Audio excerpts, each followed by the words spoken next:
Hello everyone, welcome to कीमोफेरेस लॉरिका। आज हम पढ़ने वाले हैं एमीन्स पूरे एक ही लेक्चर में। वन शॉट वीडियो है। एमीन्स का आपका पूरा चैप्टर एक बार में रिवाइज हो जाएगा फॉर बोर्ड एग्जाम्स। ठीक है, जैसे कि आपको पता है बोर्ड एग्जाम्स पास हैं और आपको पूरा चैप्टर इजिली आसानी से रिवाइज हो जाए। ठीक है ना, तो उसके लिए मैं ये वीडियो बना रही हूँ सो दैट जो भी बच्चे हैं वन शॉट में रिवाइज करना चाहें तो उनकी पूरी प्रिपरेशन एक बार में हो जाए। बिना किसी देरी के शुरू करते हैं एमीन्स। इसमें आपको मैं एक एक कॉन्सेप्ट अच्छे से एक्सप्लेन करूंगी, लेकिन आपको वीडियो को लास्ट तक देखना होगा।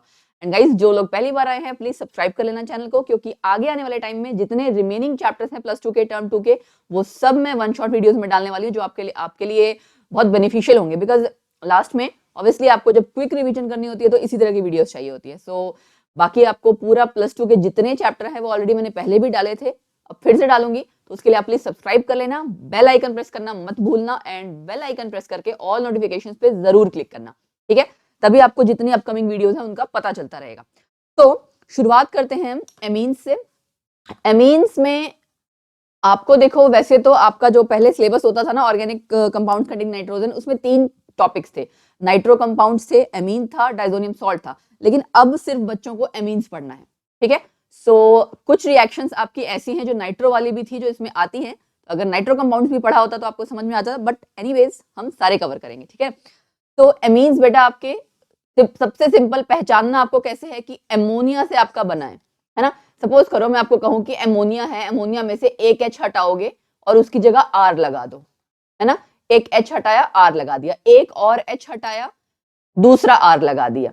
ठीक है, एक और एच हटा दिया, तीसरा आर लगा दिया। मतलब बेसिकली आप हाइड्रोजन को हटा के क्या करते जा रहे हो, एल्काइल ग्रुप या एराइल ग्रुप ऐड करते जा रहे हो। तो आपके ये क्या है, ऑर्गेनिक डेरिवेटिव्स हैं एमोनिया के विद वन और मोर एल्काइल और एराइल ग्रुप। एराइल का मतलब क्या है, C6H5। ठीक है ना, कि फिनाइल रिंग आपकी जो बेंजीन रिंग होती है ना, ये इसके साथ अगर आपने NH2 लगा दिया तो ये क्या है, ये आपका आर पार्ट ही है पूरा। ये एराइल पार्ट जो था ये आपका आर पार्ट है, right. So aryl and alkyl, इन दोनों में से कुछ भी प्रेजेंट आपका हो सकता है।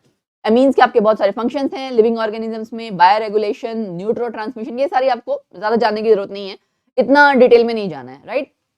एंड बायोलॉजिकल एक्टिविटीज की बहुत ज्यादा है, यस, एंड बहुत जगह ड्रग्स एंड मेडिसिन वगैरह में यूज होते हैं।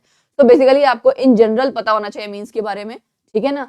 एंड दूसरी बात यह है कि कुछ एल्केलॉइड्स जो हैं वो मेडिसिनली यूज्ड होते हैं, स्पेशली पेन किलर्स वगैरह। ठीक, बट उनमें बहुत से ऐसे हैं जो टॉक्सिक भी होते हैं। तो आपके लिए जितना जानना जरूरी है वो ये है कि अमोनिया के डेरिवेटिव्स हैं और 3 तरह के आपके अमीन्स मैंने बता दिए, प्राइमरी, सेकेंडरी, टर्शरी। इसको अभी हम डिटेल में पढ़ेंगे कि एक एक करके आप एच हटाते जा रहे हो, एल्काइल ग्रुप लगाते जा रहे हो। ठीक है, सी अमीन्स आपके 3 तरह के हैं, प्राइमरी, सेकेंडरी, टर्शरी। ठीक है, प्राइमरी का मतलब क्या है, एक आर जब लगा होगा दैट इज प्राइमरी। ठीक है, जब 2 आर लगे होंगे, दोनों आर आपके सेम भी हो सकते हैं, डिफरेंट भी हो सकते हैं, तब आपका क्या है, सेकेंडरी। 3 आर है तो टर्शरी।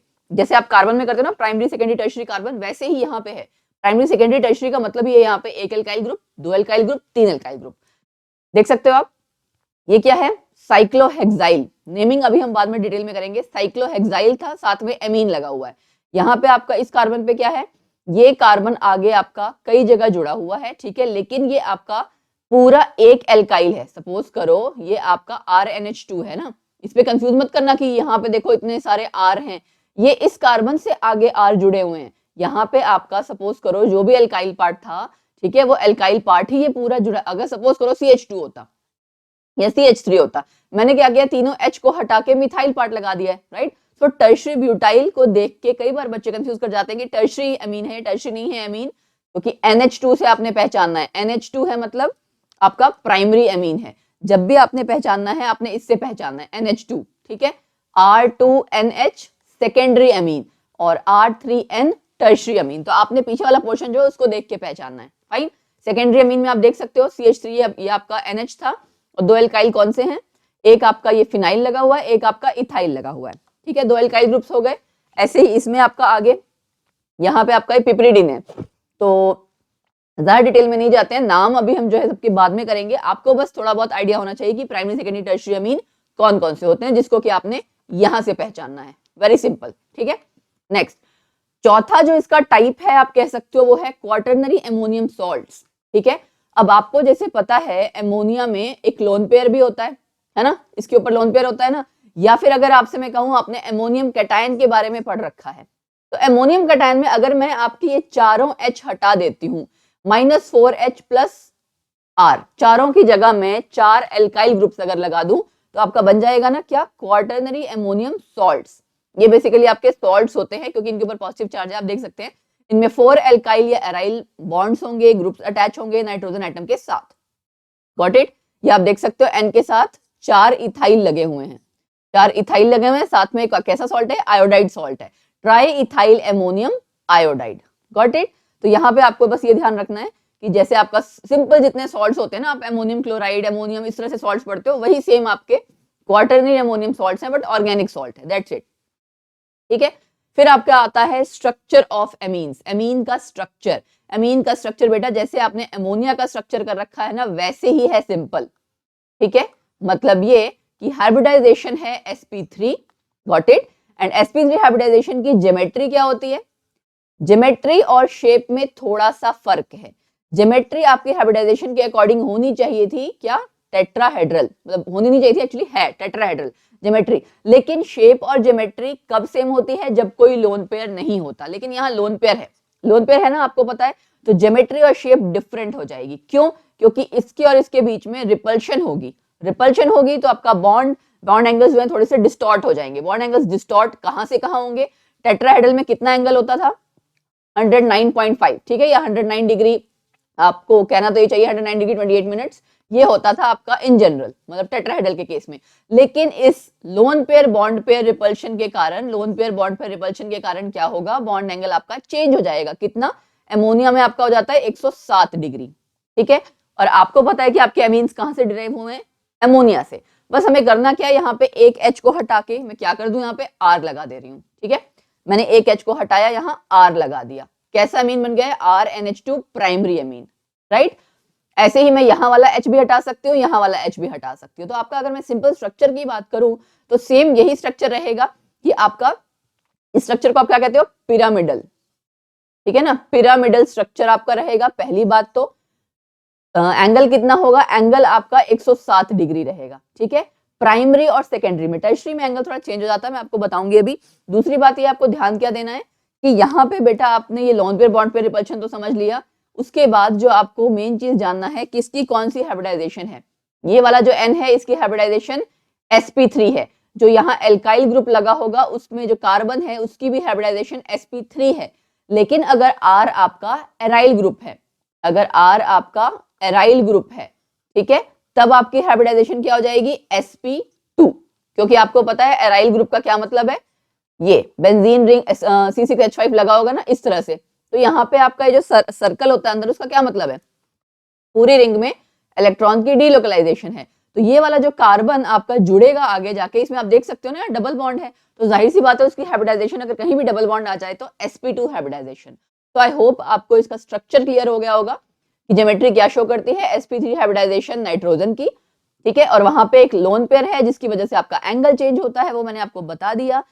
एंड टेट्राहेड्रल अमीन, उसके बाद 3 डिफरेंट सब्स्टिट्यूएंट्स यानी आपके जो एल्काइल पार्ट्स हैं या एराइल पार्ट्स हैं उनके साथ जुड़ते हैं। ठीक है, दूसरी बात ये है कि ये टेट्राहेड्रल अमीन जो 3 डिफरेंट सब्स्टिट्यूएंट्स अगर होंगे, जब डिफरेंट होंगे, ठीक है, वो non super imposable mirror image वाला आपका जो कॉन्सेप्ट होता है ना वो आ जाएगा। जैसे कि इनएंशियोमर जिसे हम कहते हैं, आपने इनएंशियोमर पढ़ रखा होगा कि जैसे आपके 2 हाथ हैं, ठीक है, अगर मैं आपको एग्जांपल दूं, 2 हाथ हैं, ये दोनों हाथ आपके क्या है, मिरर इमेजेस हैं एक दूसरे के, अगर आप देखें, और ये मिरर इमेज, लेकिन अगर मैं इस वाले हाथ को उठा के बिल्कुल इस पे रखूं, सारा कुछ ओवरलैप कर जाता है बट ये थंब नहीं करेंगे। तो हम ये इसको हम क्या बोलते हैं, इसको हम बोलते हैं नॉन सुपर इम्पोजेबल, कि मतलब कंप्लीटली एक दूसरे के ऊपर वो उसको हाइड नहीं कर रहा है। ठीक है, इसके कंपैरिजन में अगर मैं चम्मच का एग्जांपल अगर मैं लूं, चम्मच आप उसकी मिरर इमेज भी बिल्कुल सेम बनेगी और वो कंप्लीटली उसको सुपर इम्पोज कर देगा, है ना। तो जो एक दूसरे की जो मिरर इमेजेस हैं वो एक दूसरे को जब सुपर इम्पोज ना करें तब वो कहलाती हैं, तब वो क्या कहलाती हैं, एनएंशियोमर्स। ठीक है, so a tetrahedral amine with 3 different substituents is non superimposable on its mirror image. Obviously अगर 3 डिफरेंट सब्स्टिट्यूएंट्स होंगे तो सुपर इम्पोज नहीं करेंगे, है ना। ये आपके 3 एल्काइल ग्रुप सेम है, अगर मैं इनको डिफरेंट कर दूं, उसका मिरर इमेज भी आपका जो आएगा उसको आप एग्जैक्टली एक दूसरे के ऊपर नहीं रख पाओगे, राइट, क्योंकि यहाँ प्लेन का भी रोल है, आप देख सकते हो ना, ये डार्क वाला है, ये वेज वाला है, प्लेन का भी रोल है, तो एग्जैक्टली सुपर इम्पोज नहीं करेंगे। लेकिन इनैंशियोमर्स आपके इंटर कन्वर्ट करते हैं बहुत जल्दी। तो इस इंटर कन्वर्जन को आपको क्या कहना है, ये जो आपकी इंटर कन्वर्जन है होती कैसे है, नाइट्रोजन इन्वर्जन इसका नाम है। ज्यादा ये पूछा नहीं जाता है बट आपको पता होना चाहिए, नाइट्रोजन इन्वर्जन, ठीक है। तो थोड़ा बहुत आपको इसकी नॉलेज होनी चाहिए, आपने वैसे भी मुझे लगता है शायद ऑप्टिकल आइसोमेरिज्म ऑलरेडी पढ़ रखा है, तो उससे आपको थोड़ा आइडिया लग जाएगा, ठीक है। चलो, तो अगर हम स्ट्रक्चर अब देख लें, एक H लगा है, एक C2H5, एक CH3, राइट। तो यहाँ पे ये N का जो आपका p ऑर्बिटल है, ये जिसमें लोन पेयर होता है, वो आपका खाली ऑर्बिटल, ये ट्रांजिशन स्टेट दिखाई है। एंड ये R और S, ये जो RS होता है ना, RS वाली चीज, RS नोमेनक्लेचर आपने पढ़ रखा होगा, राइट। ये RS क्या है, R और S आपका यही शो कर रहा है। अगर आपने ध्यान दिया, सीरो केमिस्ट्री में हम नेमिंग करते थे, ठीक है। नेमिंग में आपका एक गोल्डन रूल आता था। सीरो केमिस्ट्री ये जनरल ऑर्गेनिक केमिस्ट्री का एक्चुअली पार्ट है, +1 में आपने आई थिंक शायद पढ़ा होगा, तो उससे रिलेटेड है ये। तो यहाँ पे आपको उतना डिटेल में पढ़ने की जरूरत नहीं है, आप सिर्फ सिंपल अगर स्ट्रक्चर भी डिस्क्राइब करोगे देन मोर देन सफिशिएंट। जो मैंने आपको स्टार्टिंग में ये सारा समझाया था, ये वाला पार्ट, इतना अगर आप कर देंगे कि कहाँ कितना एंगल है कितना नहीं, तो आपका ऑलरेडी सारी चीजें क्लियर हो जाएंगी। एक बात और है कि प्राइमरी एंड सेकेंडरी में जो एंगल होता है वो 107 डिग्री है दोनों में, लेकिन टर्शरी में आपका थोड़ा सा इंक्रीज हो जाता है 108 degree due to steric effect. जो 3 आपके आर पार्ट्स हैं उनमें स्टेरिक हिंड्रेंस हो जाती है, जिसकी वजह से आपका क्या है कि स्टेरिक हिंड्रेंस, ये आप लिख सकते हो ड्यू टू स्टेरिक हिंड्रेंस, ठीक है, या स्टेरिक फैक्टर, उसके कारण आपका एंगल थोड़ा सा इंक्रीज हो गया इन कंपैरिजन टू 107, फाइन। तो और दूसरा आपका फिर चौथा जो केस आता है क्वार्टरनरी अमोनियम सॉल्ट्स, यहाँ पे आपका एसिमेट्रिक नाइट्रोजन एटम है, जाहिर सी बात है एसिमेट्रिक है ही, ठीक है। यहाँ पे इन्वर्जन ऑफ कॉन्फ़िगरेशन पॉसिबल ही नहीं है क्योंकि यहाँ पे लोन पेयर नहीं है।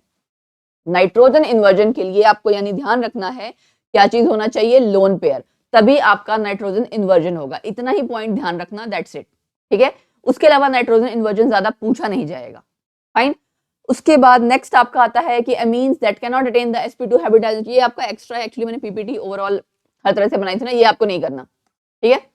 दिस क्या बोलते हैं, slide is not made for I should say कि +2 वाले बच्चों के लिए नहीं है, तो मत करना, क्योंकि हम जब पीपीटी बनाते हैं तो ओवरऑल पूरा कंटेंट जो होता है उसके हिसाब से बनाती हूँ ना मैं। बट समटाइम्स अमीन्स जैसे आपका टॉपिक है वो ग्रेजुएशन में भी है, सो ये आपका +2 में आपको पढ़ने की जरूरत नहीं है, थोड़ा ज्यादा हो जाएगा, फाइन। फिर चलते हैं फिजिकल प्रॉपर्टीज में। फिजिकल प्रॉपर्टीज में जो बेटा लोअर एलिफेटिक एमीन्स है ना, वो आपकी पहली बात तो है गैसेस होती हैं, फिशी ऑर्डर, मतलब उसका थोड़ा फिश जैसी जो स्मेल होती है वो होती है, ठीक है। प्राइमरी एमीन्स में 3 या 3 से ज्यादा कार्बन आइटम्स होंगे, वो लिक्विड होगा, ठीक है। हायर वंस आपके सॉलिड होंगे, तो थोड़ा बहुत इसके बारे में पता होना चाहिए। ज्यादा फिजिकल प्रॉपर्टीज में ये सब चीजें नहीं पूछी जाती हैं, है ना, ये आपको भी पता है। हाँ, ये चीज ज्यादा जरूरी है कि एनिलीन और जितने भी एराइल अमीन्स हैं वो कलरलेस होते हैं, लेकिन कलर्ड हो जाते हैं on storage due to atmospheric oxidation. इसीलिए एटमॉस्फेरिक ऑक्सीडेशन से इनको बचाने की कोशिश की जाती है कि जो जितने भी अमीन्स होते हैं ना वो डार्क कलर की बॉटल्स में ही रखे जाते हैं, ठीक है। फिर आपका आता है नेक्स्ट डाइपोल मूवमेंट। क्या अमीन्स पोलर है? यस, पोलर है ना। क्यों? क्योंकि आपको पता है एक इलेक्ट्रोनेगेटिव एटम इसके साथ अटैच है। अमीन्स आर स्ट्रांगली पोलर, क्यों है? लार्ज डाइपोल मूवमेंट है इनका, लोन पेयर ऑफ इलेक्ट्रॉन्स। अगर आप ये देख सकते हैं, ये ओवरऑल डाइपोल मूवमेंट आपका इस डायरेक्शन में जाएगा, है ना। एल्काइल पार्ट्स तीनों एल्काइल पार्ट्स का अगर और लोन पेयर का सबका आपका एक ही डायरेक्शन में आपका, अगर आप ऑब्वियसली डाइपोल मूवमेंट की एक वेक्टर क्वांटिटी है ना, तो आप उसके एरो के साथ शो करोगे कि इलेक्ट्रॉन्स आपके किस साइड जा रहे हैं। तो ओवरऑल डाइपोल मूवमेंट आपका इस डायरेक्शन में जा रहा है, स्ट्रांगली पोलर है, ये आपको ध्यान रखना है, ठीक है, due to lone pairs and electronegative atom, ठीक है ना। ये इलेक्ट्रॉन अपनी तरफ खींचेगा तो सारे इलेक्ट्रॉन्स एक डायरेक्शन में, गॉट इट। फिर है सॉल्युबिलिटी। सॉल्युबिलिटी में आपका प्राइमरी एंड सेकेंडरी अमीन्स जो है ना, उनमें NH बॉन्ड्स हैं। टर्शरी में आपको पता है हाइड्रोजन नहीं है, तो प्राइमरी और सेकेंडरी में तो हाइड्रोजन बॉन्ड्स बनेंगे, लेकिन टर्शरी में आपकी कोई हाइड्रोजन बॉन्डिंग नहीं है, राइट। तो इसीलिए they can however accept hydrogen bonds from molecules having OH और NH बॉन्ड्स। आसपास आपका कहीं ना कहीं जहां पे भी OH या NH बॉन्ड्स है, वहां पे आप वो लोन पर एक्सेप्ट करके कहीं ना कहीं थोड़ी बहुत बॉन्डिंग की जा सकती है। तो कहने का मतलब क्या है, प्राइमरी और सेकेंडरी जो है वो ज्यादा सॉल्युबल होंगे, टर्शरी कंपैरेटिवली कम होंगे सॉल्युबल, ऑब्वियसली, ठीक है। चलो, so lower aliphatic amines are soluble in water because they can form hydrogen bonds, ठीक है। सॉल्युबिलिटी डिक्रीज करती है with increase in molar mass. आपको पता है एमीन्स का जब मोलर मास बढ़ता जाएगा तो जो उसका अल्काइल पार्ट है वो बल्की होता जाएगा। जितना ज्यादा अल्काइल पार्ट बल्की होता जाएगा वो इनसॉल्युबल होता जाएगा। तो आपको ये चीज ध्यान रखना है solubility decreases with increase in mass, ठीक है।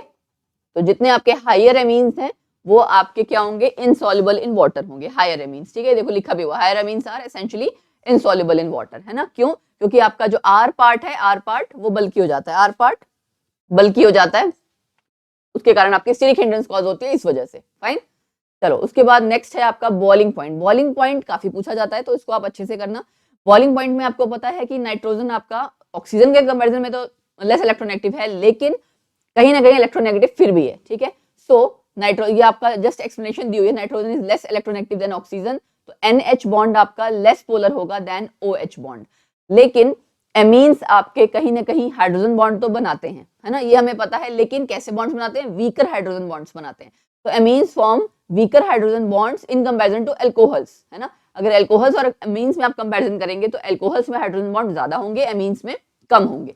So primary secondary amines have boiling points that are lower than those of alcohols, ठीक है, yet higher than those of ether। ether में आपको पता है ना क्या होता है, ये ether है, तो ether में आपको पता है हाइड्रोजन बॉन्डिंग हो नहीं रही है, एमीन में आपकी हाइड्रोजन बॉन्डिंग होगी, और अल्कोहल में सबसे ज्यादा होगी। तो जाहिर सी बात है इनमें तीनों में जब आप कंपैरिजन करेंगे, इसका बॉइलिंग पॉइंट लीस्ट आ जाएगा और इसका बॉइलिंग पॉइंट अल्कोहल का मोस्ट सबसे ज्यादा आएगा, है ना। फिर क्या है, with no hydrogen bonding tertiary amines have lower boiling points than primary and secondary।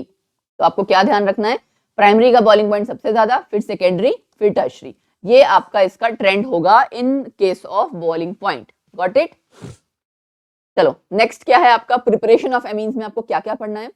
देखो कार्बोनिल कंपाउंड से आपकी प्रिपरेशन हो सकती है, ये बहुत सारी रिएक्शंस ऐसे होंगे जो आपके रिपीट होंगे, क्योंकि आपने काफी सारे चैप्टर्स कर लिए, +1 में ऑर्गेनिक केमिस्ट्री की थी आपने, राइट, हाइड्रोकार्बन्स वाला चैप्टर, देन आपने हेलो एल्केन्स, अल्कोहल्स, फिनोल्स, अच्छा एल्डिहाइड कीटोन, ये सारे चैप्टर्स आपके ऑलरेडी +1 +2 के मिला के जितनी भी रिएक्शंस हैं, कई सारी रिएक्शंस ऐसी हैं जो रिपीट होंगी, राइट।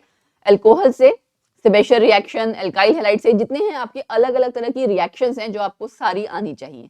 फाइन, तो हम शुरू करते हैं बिना किसी देरी के। सबसे पहले है एल्काइल हैलाइड से, ये आप देख सकते हो ना, एल्काइल हैलाइड से हमने शुरू किया है, ठीक है। एल्काइल हैलाइड्स में सबसे पहला मेथड है हॉफमैन एमोनोलिसिस मेथड। नेम रिएक्शन लिखते जाना, मैं पहले भी बता रही हूँ बेटा, देखो नेम रिएक्शन लिखने का तरीका क्या है, अलग से छांटने की जरूरत नहीं है। जब भी आप चैप्टर रिवाइज करना शुरू करें, अपनी एक कॉपी साथ में लगाओ, ठीक है, एंड उसको डिवाइड कर लो, मतलब हाफ में आप रिएक्शंस की प्रैक्टिस कर रहे हो या लास्ट में, जैसा आपको कंफर्टेबल लगे। ऊपर चैप्टर का नाम लिखा, हेडिंग डाली नेम रिएक्शंस, और नेम रिएक्शन साथ के साथ लिखते गए। नेम रिएक्शंस की प्रैक्टिस इसी तरह से की जाती है कि आप जब चैप्टर पढ़ रहे हैं साथ के साथ नेम रिएक्शंस के नोट्स बनाते जाएं। अलग से आप नेम रिएक्शन छांटने बैठोगे मजा नहीं आता है, उसके बेहतर ये कि आप जब पढ़ रहे हैं साथ के साथ नोट्स बनाते जाएं नेम रिएक्शन का, ठीक है। तो ये आपका एमोनोलिसिस है, नाम से पता लगा, लिसिस का मतलब ब्रेक करना। एक एल्काइल हैलाइड एंड दूसरा क्या है, इथेनॉलिक सॉल्यूशन ऑफ एमोनिया, मतलब एमोनिया का सॉल्यूशन इथेनॉल में बना रखा है। तो एल्काइल हैलाइड और इथेनॉलिक सॉल्यूशन ऑफ एमोनिया, इसको हीट किया जाएगा कितने पे, 100 डिग्री सेल्सियस पे, और काफी सारे प्रोडक्ट्स आते हैं, मतलब मिक्सचर ऑफ प्रोडक्ट्स बनते हैं obviously. Tertiary alkyl halide suitable नहीं है, क्योंकि आपको पता है टर्शरी एल्काइल हैलाइड से एल्कीन बन जाता है। एंड रिएक्शन में किस तरह की रिएक्शन आपका वो रिएक्शन हो रही है, मतलब मैकेनिज्म की अगर मैं बात करूं या किस तरह का फॉलो कर रहा है, SN1 SN2, तो यहाँ पे SN2 आएगा, बाय मॉलिक्यूलर सब्स्टिट्यूशन, ठीक है। एग्जांपल अभी हम करेंगे, बाय मॉलिक्यूलर सब्स्टिट्यूशन मतलब 2 मॉलिक्यूल्स होंगे एंड सब्स्टिट्यूशन रिएक्शन, ठीक है। SN2 मैकेनिज्म का मतलब क्या होता है, आई होप SN1 SN2 आपको ध्यान होगा, सब्स्टिट्यूशन न्यूक्लियोफिलिक, 2 का मतलब बायोमोलिकुलर, ठीक है। तो एग्जांपल अगर आप देखें, CH3Br को मैंने अमोनिया के साथ ट्रीट करवाया, पहले क्या होगा आपका, पहले वाली स्टेट में Br को रिप्लेस करेगा, NH4Br सॉल्ट आ गया एंड CH3NH2। ये फर्दर आगे रिएक्ट कर सकता है CH3Br के साथ और एल्काइल हैलाइड के साथ, ये रिएक्ट करता जाएगा। क्यों? क्योंकि आपको पता है जो 2 H है ना, ये एक एक करके रिप्लेस हो जाते हैं। फिर आपने देखा एक H और हमने रिप्लेस कर दिया, आपका एल्काइल पार्ट एक और लग गया। इसके बाद क्या बनेगा, एक H और अभी आप रिप्लेस कर सकते हो, तो CH3 का थ्राइस, एंड इसके बाद अमोनियम सॉल्ट बन सकता है ना। अमोनियम सॉल्ट में बस क्या है कि एनायन कौन सा होगा, आप स्टार्टिंग से देखते आ रहे हो, ब्रोमीन है तो ब्रोमाइड आयन आपका अटैच हो जाएगा। फाइन, तो ये आपका बायोमोलिकुलर हुआ ना, ये आपने देख लिया, बायोमोलिकुलर 2 मॉलिक्यूल्स रिएक्ट कर रहे हैं, पहली बात, ठीक है। टर्शियरी एल्काइल हैलाइड सुटेबल क्यों नहीं होगा, क्योंकि आप देख सकते हो यहाँ पे स्टेरिक हिंड्रेंस ज्यादा होगी, राइट। एंड अगर आपको ध्यान हो SN1 SN2 मैकेनिज्म के लिए, तो वहां पे आपका ये SN2 मैकेनिज्म में प्राइमरी वाला आपका जो है वो इजिली रिएक्शन करता है, टर्शरी वाला नहीं करता। ठीक है, चलो उसके बाद नेक्स्ट मेथड है गैब्रियल थैलिडिमाइड सिंथेसिस। थैलिडिमाइड, अगर मैं आपको एग्जांपल देखूं, ये पहले आपका थैलिडिमाइड है। ठीक है, थैलिक एसिड क्या होता है, आई होप आपको ध्यान होगा, थैलिक एसिड ये होता है। ठीक है, तो यहां से ही जाहिर सी बात है थैलिडिमाइड बन जाएगा ये। ठीक है, सो CONH2 होता है ना, CONH2 आपका एमाइड होता है, यहाँ पे भी एमाइड बनेगा, यहाँ पे भी एमाइड बनेगा, उसमें से भी जब वाटर निकल जाएगा तो इमाइड बनता है। तो पहले एमाइड बना, उसके आगे इमाइड बनना। ठीक है, जिसका फॉर्मूला ये है CONH और ये कॉमन है। ठीक है, सो थैलिडिमाइड आपका जो है वो KOH के साथ आप रिएक्ट करते हो पहले, एंड उसके बाद पोटेशियम थैलिडिमाइड आपका हीट होता है विद एल्काइल हैलाइड, फिर क्या बनता है, फर्दर आगे आपका प्रोडक्ट बनता है। ठीक है, इसमें आपको हम सबसे पहले रिएक्शन के साथ ही प्रैक्टिस करते हैं।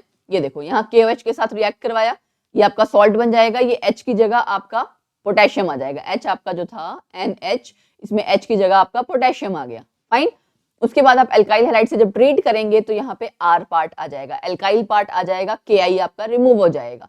एंड उसके बाद दो फर्दर आगे रिएक्शंस हैं, एक हाइड्रोजीन के साथ, एक वाटर के साथ। ये NH2 आपका हाइड्रोजीन होता है, देखो यहाँ लिखा भी हुआ है। ठीक है, alkyl phthalimide is also treated with hydrazine to get a better yield of primary amine. ठीक है, एंड दूसरे वाले में भी आपका प्राइमरी अमीन बनेगा, दोनों रिएक्शन में आपका प्राइमरी अमीन ही बनेगा, ये ध्यान देना है। तो आपने क्या किया, हाइड्रोजीन के साथ जब रिएक्ट करवाया, पूरा ये जो आपका कंपाउंड था ना, यहाँ पे आप देख सकते हो NH आ गया। ठीक है, ये दो NH आपका और आपस में ज्वाइंट है, R से आपका क्या बन जाएगा, RNH2। तो आपको ध्यान क्या रखना है, जो यहाँ एल्काइल पार्ट आपका जिससे आप रिएक्ट करवा रहे हो एल्काइल हैलाइड से, वो वाला आपने सिंपल प्राइमरी अमीन बनाना है। वाटर के साथ भी ऐसे ही है, बस फर्क क्या है, वाटर में यहाँ पे OH लगेगा, यहाँ से आपका NH2 था ना, NH लग गया, 2H रह गए, वो 2H कहाँ चले गए, इसके साथ। ठीक है, सो ये आपको ध्यान देना था कि RNH2 यहाँ भी बनेगा, RNH2 यहाँ भी बनेगा, चाहे आप हाइड्रोजीन के साथ रिएक्ट करवाएं, चाहे आप वाटर के साथ रिएक्ट करवाएं। Got it. फिर है आपकी ग्रिग्नार्ड रिएजेंट के साथ रिएक्शन। ग्रिग्नार्ड रिएजेंट के साथ जो रिएक्शन है बड़ी सिंपल है, RMgX हमेशा जैसे नॉर्मली रिएक्ट करता है। ठीक है, और ये ले रखा है ClNH2, पता है क्या, ये NH2Cl ये है। तो आपका जो R है और ये NH2 ये एक साथ रिएक्ट कर जाएगा, MgXCl आपका जो आपका है वो अलग निकल जाएगा। ठीक है, तो ग्रिग्नार्ड रिएजेंट या फिर try alkyl borane. Try alkyl borane क्या है, आपका BH3 होता है ना, इसमें तीनों H को आपने एल्काइल पार्ट से रिमूव कर दिया। तो ट्राई एल्काइल बोरेन भी जब आप ट्रीट करते हो तो भी आपका ये क्लोरामीन कहलाता है, ClNH2NH2Cl ना आपका क्लोरामीन कहलाता है। इसके साथ जब आप रिएक्शन करवाते हो तो भी आपका प्राइमरी अमीन आता है। ठीक है, अब जो आपने स्टार्टिंग में रिएक्शंस का वो चार्ट पढ़ा था, इसमें आप देखो आपने क्या कर लिया, हॉफमैन कर लिया, ये वाला कर लिया। ठीक है, अब नेक्स्ट क्या आएगा, अल्कोहल्स के साथ। ठीक है, चलिए फिर नेक्स्ट आपकी अल्कोहल्स के साथ क्या है, सेबेशियर रिएक्शन। अल्कोहल्स और एमोनिया साथ में जब हीट होते हैं, मतलब उनको हीट किया जाता है under pressure in presence of any catalyst. Catalyst भी क्या है, एल्यूमिना, Al2O3 एल्यूमिना या कॉपर क्रोमाइट। ठीक है, सो कॉपर क्रोमाइट में या एल्यूमिना में से किसी में से भी आप जब रिएक्शन करवाते हो तब आपका मिक्सचर ऑफ प्रोडक्ट्स बनते हैं। आपको कैटलिस्ट इसमें ध्यान रखना है सेबेशियर रिएक्शन में। ठीक है, कॉपर क्रोमाइट या फिर एल्यूमिना। कॉपर क्रोमाइट क्या होगा, ठीक है, CrO3, इसको आप सिर्फ कॉपर क्रोमाइट, क्योंकि एक्चुअली क्रोमिक एसिड भी बनता है इसमें, तो आप कॉपर क्रोमाइट याद रखो या एल्यूमिना। ठीक, एरो के ऊपर आपको एल्यूमिना लिखा हुआ नजर आएगा, Al2O3। तो रिएक्शन क्या आप देख सकते हैं, अमोनिया के साथ रिएक्ट करवाया। ठीक है, ये था अल्कोहल, अमोनिया के साथ रिएक्ट करवाया, तो यहाँ पे क्या बन जाएगा, OH की जगह क्या आ गया, NH2। OH की जगह सीधे NH2 आ गया, साथ में वाटर निकल गया, इसका एक H और इसका OH, वाटर रिमूव कर दिया। फर्दर आगे और हम रिएक्ट करेंगे तो क्या बन गया, सेकेंडरी अमीन।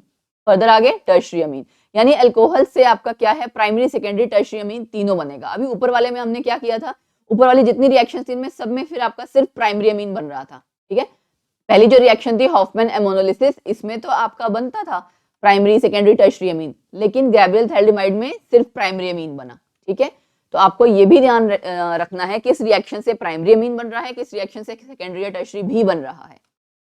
चलो फिर है आपका कार्बोनिल कंपाउंड्स के साथ रिएक्शन। इसमें आपका सबसे पहला मेथड क्या है, रिडक्टिव एमिनेशन, रिडक्शन करना है। तो एल्डिहाइड्स एंड कीटोन्स आपका एमीन्स में कन्वर्ट हो सकते हैं अगर उनकी रिडक्शन कर दी जाए इन प्रेजेंस ऑफ एमोनिया। ठीक है, रिडक्शन कैसे होगी, कैटलिस्ट का यूज करके। कैटलिस्ट आपको यहाँ इतने सारे दे रखे हैं, हाइड्रोजन 22 to 150 एटमॉस्फेयर में, जिसमें आपने रेने निकल यूज किया, आपको पता है एज ए कैटलिस्ट आप रेने निकल बहुत ज्यादा यूज करते हो, राइट, जब भी रिडक्शन करवानी होती है, या सोडियम साइनो हाइड्रिडोबोरेट, ठीक है, ये तो ये वाला रिएजेंट तो कम, रेने निकल ज्यादा यूज किया जाता है। तो आपने करना क्या है, जो भी आपका एल्डिहाइड दिया होगा, अगर यहाँ पे अमोनिया हाइड्रोजन निकल इस तरह से लिखा होगा, क्योंकि हाइड्रोजन अंडर प्रेशर आप जब यूज करते हैं 50 से 150 ऑलमोस्ट इतना ही होती है वैल्यू, 20 से 150 लिखा ना, 50 से 150 भी कई बार होता है। तो आप जब अंडर प्रेशर आप यूज करते हो हाइड्रोजन एंड अमोनिया और कैटलिस्ट होगा आपका रेने निकल, तो आपका जस्ट कन्वर्जन बिल्कुल सिंपली हो जाएगी, जितने कार्बन वाला एल्डिहाइड उतने ही कार्बन वाला क्या बन जाएगा, एमीन। कैसा amine, primary amine. Got it. यहाँ भी आप देख लो एल्डिहाइड था ना, सीधे यहाँ पे क्या बना दिया, CH2NH2। यहाँ जितने कार्बन लगे थे उतने ही कार्बन वाला आपका प्राइमरी एमीन बना दिया। तो आपको ये ध्यान रखना है कब प्राइमरी एमीन बनाना है, कब सेकेंडरी एमीन। Got it. यहाँ पे भी आप देख सकते हैं सिंपल वैसा ही है, CH3 एज सच रह गया है ना। अच्छा, अगले में आपका क्या है, यहाँ पे आप देख सकते हो एल्डिहाइड और ये, ठीक है।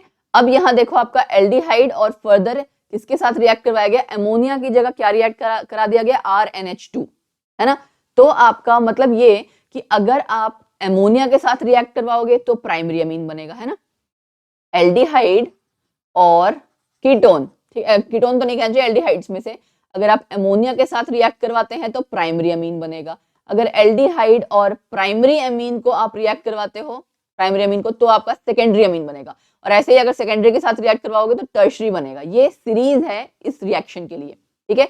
तो यहाँ आपका प्राइमरी अमीन था ना, ये आपने देखा, क्या करोगे आप, R यहाँ से CH2 तो था ही, ठीक है, उसके बाद NH, ये वाला जो आपका अल्काइल पार्ट है ये जुड़ जाएगा, इसका एक हाइड्रोजन, ठीक, एंड यहाँ से आपका क्या निकल जाएगा, ये वाटर यहाँ से एक्चुअली आपका रिमूव हो जाता है। तो आपको ये ध्यान रखना है, RCH2 रिडक्शन, जो रिडक्शन होती है क्रॉस द, वो ऐसे होती है, ठीक है ना, कि क्रॉस द डबल बॉन्ड आप हाइड्रोजन ऐड कर रहे हो। तो आपको ये भी ध्यान देना है लेकिन कि हम यहाँ पे सेकेंडरी अमीन बनाना, तो मैकेनिज्म आपको नहीं करना है, बट आपको ध्यान क्या रखना है कि हमारा प्राइमरी अमीन से सेकेंडरी अमीन बन जाएगा। कैसे बनेगा, RCH2 और यहाँ से NH, एक H इसका हटा के आपने जो आप इसको ऐसा कह सकते हो कि रिवर्स करके इसके साथ अटैच कर देना है। Got it. ये मैं आपको वो ट्रिक्स बता रही हूँ क्योंकि हम वन शॉट वीडियो बना रहे हैं, तो मतलब आपको क्विक रिवीजन चाहिए पूरे चैप्टर की, समझना भी है, याद भी रखना है कि एग्जाम में वो छोटी छोटी ट्रिक्स याद आए कि हाँ भाई मैडम ने ऐसा पढ़ाया था कि इसको इधर से उठा के ऐसे जोड़ना है। अदरवाइज क्या होता है, कई बार एग्जाम में आपको बहुत डिटेल में जो बच्चे ने पढ़ रखा है वो बिल्कुल साफ हो जाता है, उस टाइम में पैनिक क्रिएट कर देता है बच्चा। सो आई थिंक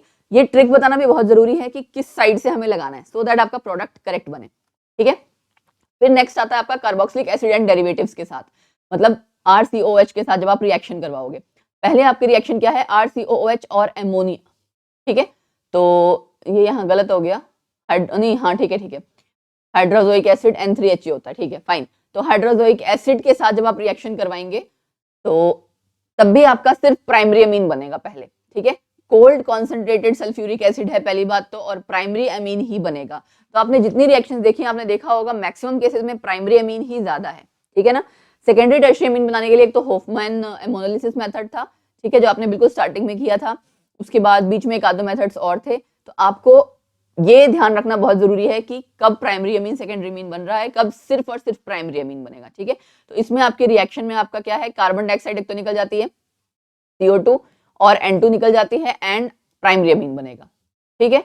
एंड एक चीज और क्या ध्यान देखनी है आपने कि जो एसिड आप ले रहे हो ना, जैसे सपोज करो एसिटिक एसिड है या इथेनोइक एसिड है, 2 कार्बन है ना, तो आपका जो अमीन बनेगा वो एक कार्बन लेस देन बनेगा। ये देखो RCOOH से आपने बनाया RNH2, है ना, ये एक कार्बन कम हो गया, तो 1 लेस कार्बन आपका अगर कभी भी कंपाउंड आपको चाहिए, ठीक है, तो आपने ये वाला मेथड यूज करना है, इसका नाम क्या है, श्मिथ रिएक्शन।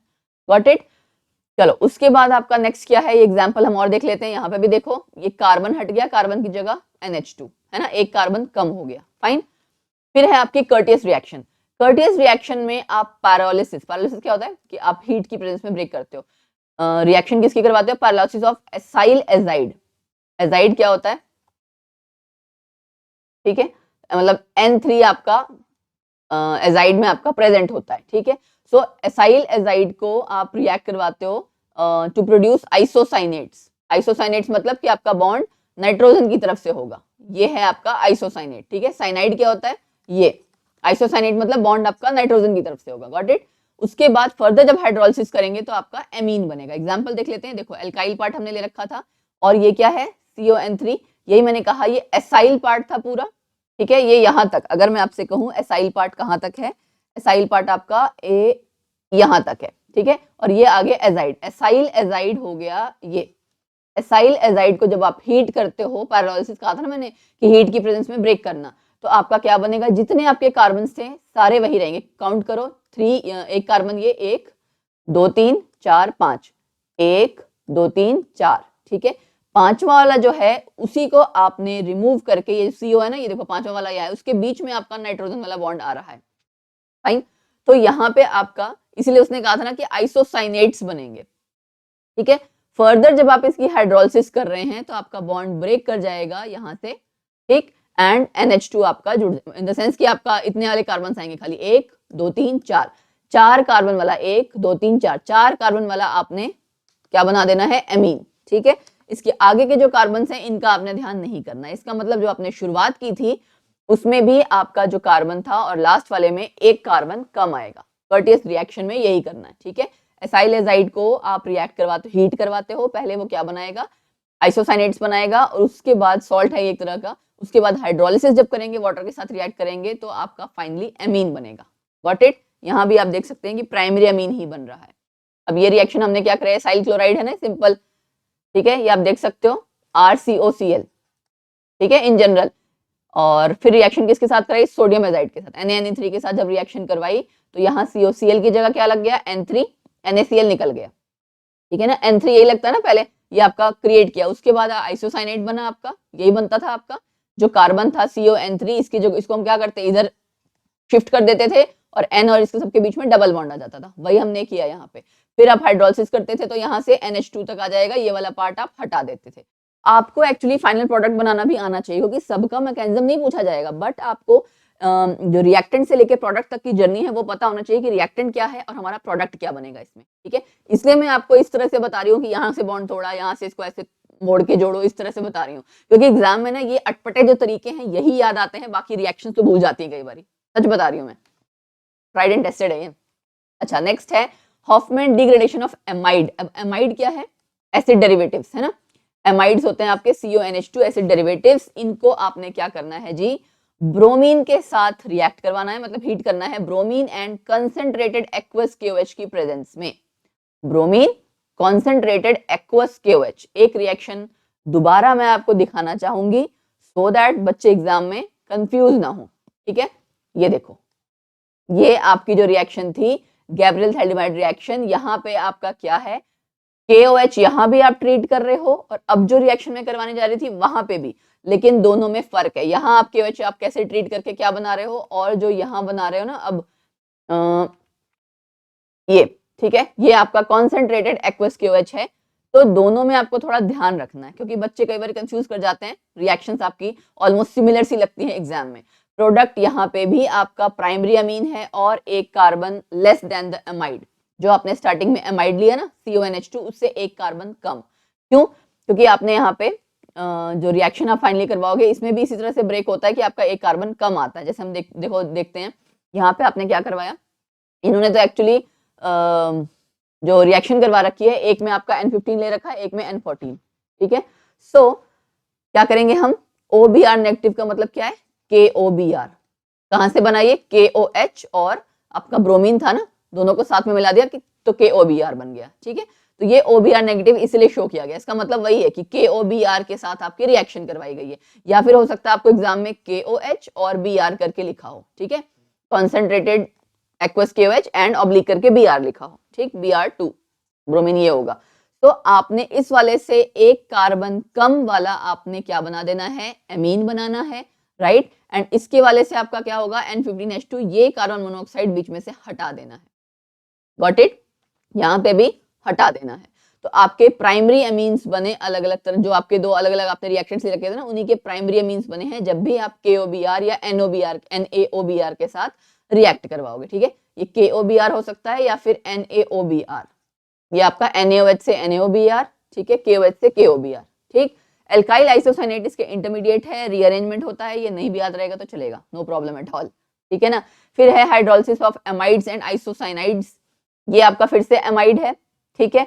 एंड उसके अलावा आपका ये आइसोसाइनाइड है। दोनों आप देख सकते हो ना, यहाँ पे आपका क्या है, KOH लिया हुआ है, सेकंड स्टेप में क्या दिया हुआ है, एल्काइल हैलाइड। तो पहले KOH के साथ आपने क्या किया, CONH, यहाँ पे जो H था एक, ठीक है, उसकी जगह क्या लग गया, R लग गया। OH और RI आपको पता ना, एल्काइल हैलाइड और अल्कोहल जब दोनों साथ में आते हैं, R पार्ट यहाँ लग जाएगा, राइट, R पार्ट इसका यहाँ लग गया, एक H निकल गया।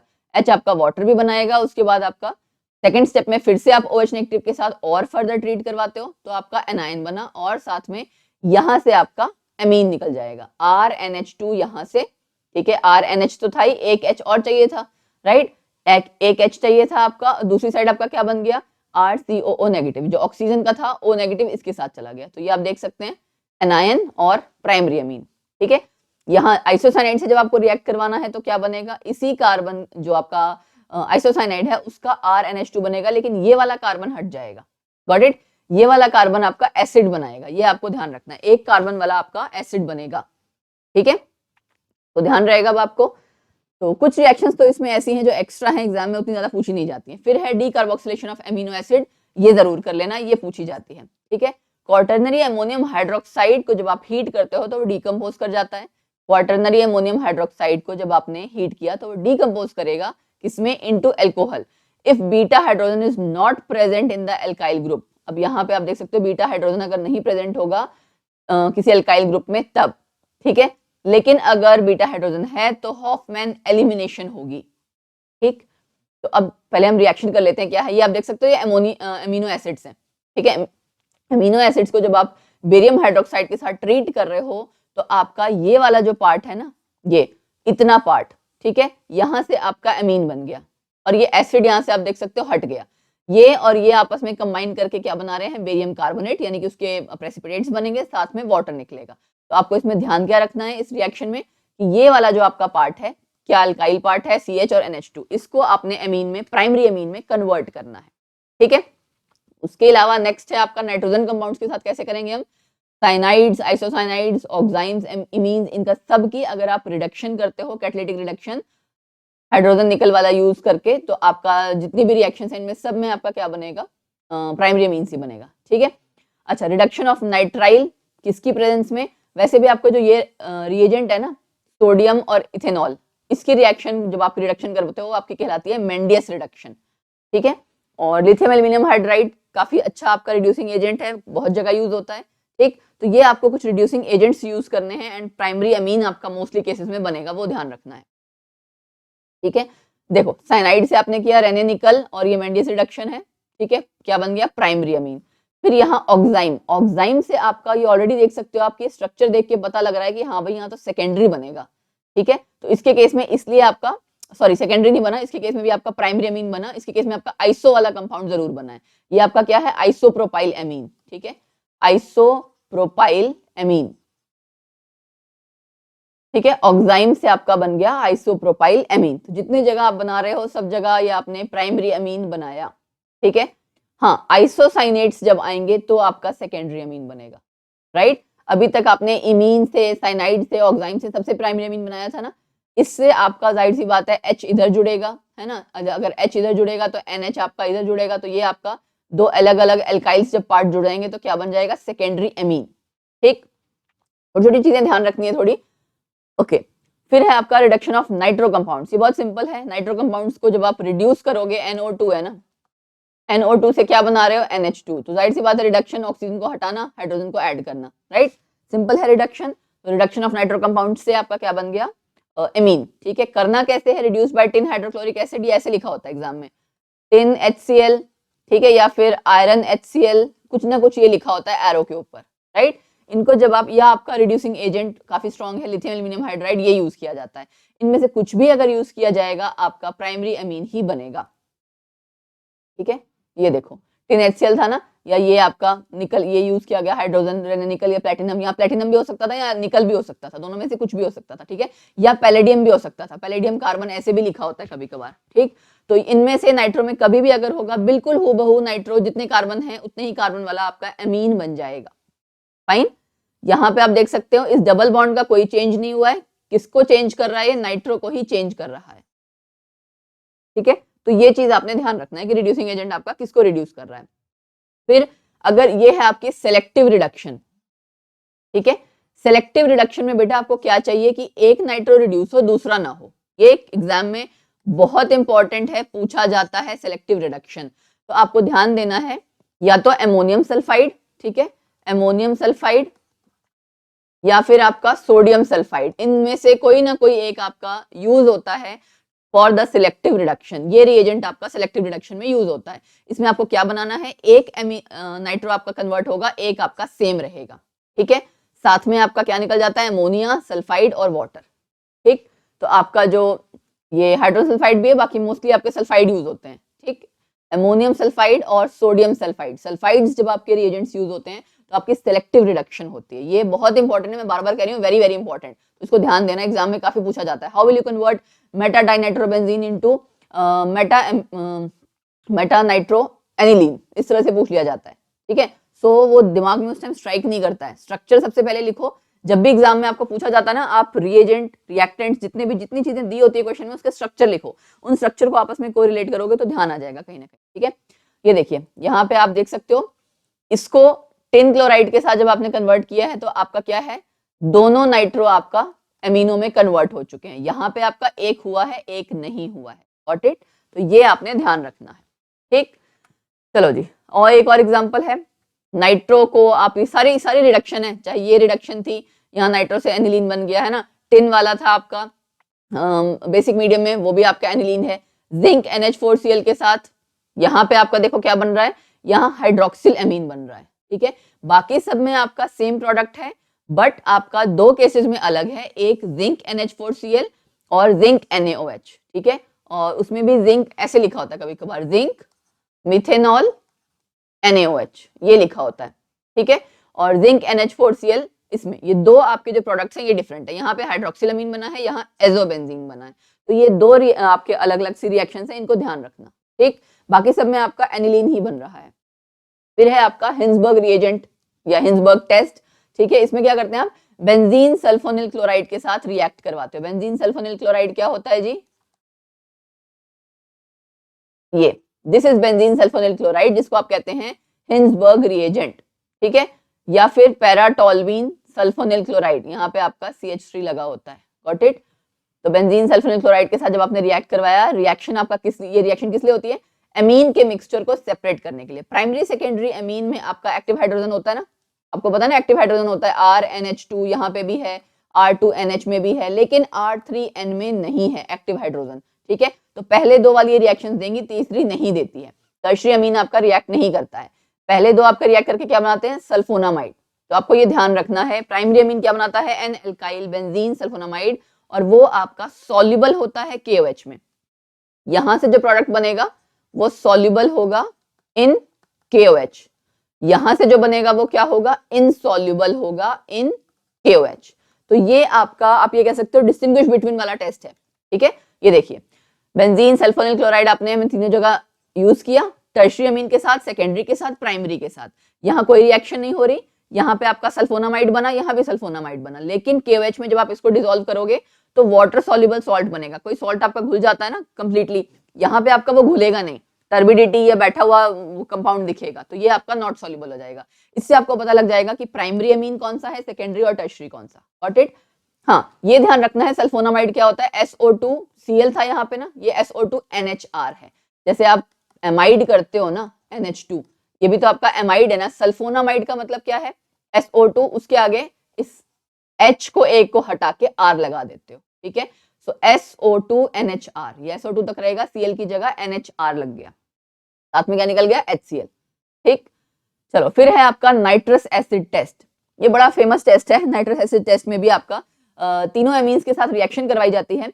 प्राइमरी एमीन जब नाइट्रस एसिड के साथ रिएक्ट करता है, ठीक है, तो एल्कोहल देता है, और इस रिएक्शन में आपका क्या है, बीच में डाइजोनियम सॉल्ट भी बनता है इंटरमीडिएट की तरह। सेकेंडरी अमीन नाइट्रोसो अमीन देता है, जो कि येलो कलर का ऑयली लिक्विड है। टर्शियरी अमीन क्या करता है, अनस्टेबल सॉल्ट बनाता है, जो कि फर्दर अगर आप हीट करो तो ब्रेक डाउन कर जाता है। तो मतलब नाइट्रस एसिड टेस्ट भी बहुत बार यूज होता है, बट ये है कि जो आपका पिछले वाला टेस्ट था ना हिंसबर्ग वाला, वो थोड़ा आसान है। और एक टेस्ट आपका और है, वो मुझे ध्यान नहीं आ रहा, यहाँ शायद दे नहीं रखा है, डिस्टिंग्विश बिटवीन वाला ही था, बिल्कुल मेरे ध्यान से उधर का भी ध्यान नहीं आ रहा, उसमें अलग अलग कलरेशंस आते हैं। एनीवेज सो आपका एंड आई थिंक शायद नाइट्रो के लिए था वो, मैं कंफ्यूज कर रही हूँ, नाइट्रो के लिए था, यस। प्राइमरी अमीन में आप नाइट्रस एसिड के साथ कर रहे हैं, सेकेंडरी अमीन में कर रहे हैं। यहाँ देखो इथेनॉल बना N2 प्लस वाटर, ठीक है। ये आपको ध्यान ही रखना पड़ेगा कि प्राइमरी अमीन के साथ अल्कोहल बनेगा, नाइट्रोजन और वाटर। सेकेंडरी अमीन के साथ क्या बन रहा है, नाइट्रोसो अमीन। नाइट्रोसो अमीन क्या होता है, जहां पे ये हो नाइट्रोसो अमीन प्लस वाटर, ठीक है। ये कैसा होता है, येलो कलर का ऑयली लिक्विड है, येलो कलर ऑयली लिक्विड। फिर उसके बाद तीसरे के केस में है, तीसरे में आप देख सकते हैं ये आपका बिल्कुल N के साथ तो ठीक है, नाइट्रस एसिड इसके साथ ज्वाइन कर गया है, उसके बाद दोबारा नाइट्रोसो अमीन बना है। तो यहाँ आपने देखा था ना, टर्शियरी अमीन डिसॉल्व करता है तो पहले क्या बनाता है, अनस्टेबल सॉल्ट। वो जो आपका बीच में बना इंटरमीडिएट जैसा, वो अनस्टेबल सॉल्ट था। उसके बाद जब आपने उसको फर्दर हीट किया है तो वो डिकम्पोज करके फिर से नाइट्रोसो अमीन और अल्कोहल बना दे रहा है। Got it. तो ये आपको थोड़ा सा ध्यान रखना पड़ेगा एग्जाम के लिए। फिर लिबरमैन नाइट्रोसो टेस्ट जो है वो सेकेंडरी अमीन्स के लिए है एंड फिनोल्स के लिए। क्या है लिबरमैन नाइट्रोसो टेस्ट, कि जब आप नाइट्रोसो अमीन को रिएक्ट करवाते हो फिनोल के साथ, ठीक है, इनकी आपस की रिएक्शन जब होती है कॉन्सेंट्रेटेड H2SO4 की प्रेजेंस में, तो ये कलर चेंज होता जाता है एंड फाइनली आपका ब्लू और वॉयलेट कलर आता है, ठीक है। सो एक्स्ट्रा है ये, थोड़ा आप ध्यान रखना चाहो तो ठीक है, otherwise it's fine, completely fine, नहीं भी याद रहेगा तो। फिर कार्बिल अमीन रिएक्शन जरूर करना, it is very important. Carbylamine reaction, primary amine जब आपकी क्लोरोफॉर्म के साथ रिएक्ट करती है एंड अल्कोहलिक KOH, तो वहां पे आपको CHCl3 KOH ऐसा भी कभी कभार करके लिखा हुआ आएगा, प्लस करके KOH लिखा होगा, इनकी आपस की रिएक्शन होती है, तब आपका बनता क्या है, एल्काइल कार्बिल अमीन, आइसोसाइनाइड जिसे आप कहते हैं। कार्बिल अमीन किसे कहते हो, आइसोसाइनाइड को। तो ये कार्बीन आपका रिएजेंट है जो रिएक्ट कर रहा है, मतलब रिएक्टिंग एजेंट है कहना चाहिए। अमीन के साथ आप देख सकते हो क्या रिएक्ट किया, कार्बिल अमीन, ठीक है। रिएक्ट कैसे करेगा, ये अपने लोन पेयर, क्योंकि कार्बिल अमीन आपका इलेक्ट्रॉन डेफिशिएंट स्पीशीज है, ये कार्बीन है बेटा and it is electron deficient, ठीक है। तो जो लोन पेयर है नाइट्रोजन के ऊपर, वो अपना लोन पेयर डोनेट करेगा, तो नाइट्रोजन के ऊपर पॉजिटिव चार्ज आ गया, ये इसके साथ अटैच हो गया। फिर जो आपका हाइड्राइड है ये निकल जाएगा, सो दैट नाइट्रोजन के ऊपर जो शॉर्टेज थी इलेक्ट्रॉन की वो पूरी हो जाए, ठीक है। फिर HCl रिमूव होगा उसके बाद, ये वाला, और इनके बीच में क्या बन जाएगा, डबल बॉन्ड, डबल बॉन्ड बनेगा एंड उसके बाद डीलोकलाइज, आप ये कह सकते हो इलेक्ट्रॉन्स की डीलोकलाइजेशन होगी एंड एल्काइल आइसोसाइनाइड फाइनली बनेगा। तो आपको ध्यान रखना है ये सिर्फ प्राइमरी रिएक्शन अमीन देती है रिएक्शन, और कब देती है, जब क्लोरोफॉर्म और अल्कोहलिक OH के साथ रिएक्शन होती है, बनता क्या है, आइसोसाइनाइड। तो अगर आपको कभी एग्जाम में पूछा जाए, कोई अमीन दे दिया जाए और इसमें कन्वर्ट करने को कहा जाए एल्काइल आइसोसाइनाइड, तो ध्यान रखना, ठीक है। कार्बिल अमीन रिएक्शन के बाद क्या है, ट्रीटमेंट विद CS2 और HgCl2, ठीक है। ये रिएक्शन भी बहुत इंपॉर्टेंट है, हॉफमैन मस्टर्ड ऑयल रिएक्शन। इसमें आप ना CS2 कार्बन डाइसल्फाइड के साथ रिएक्ट करवाते हो प्राइमरी अमीन को, ठीक है, एंड डायथायोकार्बमिक एसिड बनता है। डायथायोकार्बोमेट्स एक्चुअली एक तरह के क्लास ऑफ ऑर्गेनिक कंपाउंड्स हैं, जैसे आप अलग अलग तरह के ऑर्गेनिक कंपाउंड्स पढ़ते हो ना, ऐसे ही डायथायोकार्बोमेट्स हैं, तो उसी का एसिड बनता है डायथायोकार्बमिक एसिड, ये जो आप देख रहे हो। थायो वर्ड का मतलब क्या होता है, कि ऑक्सीजन की जगह क्या आ गया, सल्फर, ठीक है। तो अगर आप COOH की बात कर रहे हैं ना, इसमें C ऑक्सीजन की जगह, दोनों जगह S आ जाएगा, ठीक है, इसीलिए थायोकार्बमिक एसिड नाम बन गया, फाइन। सो इनकी रिएक्शन जब आप करवाएंगे, पहले डायथायोकार्बमिक एसिड बनता है, फर्दर वो मर्क्यूरी क्लोराइड के साथ रिएक्ट करके क्या बना देता है, आइसोथायोसाइनेट। अब आइसोथायोसाइनेट क्या है, ये, ठीक है, आइसोसाइनेट, यहाँ पे ऑक्सीजन था, ऑक्सीजन को हटा के मैंने सल्फर कर दिया, तो आइसोथायोसाइनेट। जब भी ऑक्सीजन को हटा के सल्फर आता है तो वर्ड थायो आ जाएगा, got it. Secondary amine dithiocarbamic acid देता है, लेकिन फर्दर मर्क्यूरी क्लोराइड के साथ आगे डीकंपोज नहीं देता करता, ठीक है, टर्शियरी अमीन रिएक्ट ही नहीं करता। तो बेसिकली ये टेस्ट है प्राइमरी सेकेंडरी टर्शियरी अमीन्स को डिस्टिंग्विश करने के लिए, कैसा टेस्ट है, हॉफमैन मस्टर्ड ऑयल रिएक्शन। क्या किया हमने, प्राइमरी अमीन लिया, ठीक है, कार्बन डाइसल्फाइड को रिएक्ट करवाया, तो आपका पहले क्या बना, RNH डायथायोकार्बमिक एसिड बनेगा, जिसमें RNH किसके साथ जुड़ा जाएगा, इसके आगे एक H हटाओगे ना आप, एक H हटाओगे और फर्दर इनको आप जोड़ दोगे, ठीक है, ये H आपका SH के साथ लग जाएगा, गॉट इट।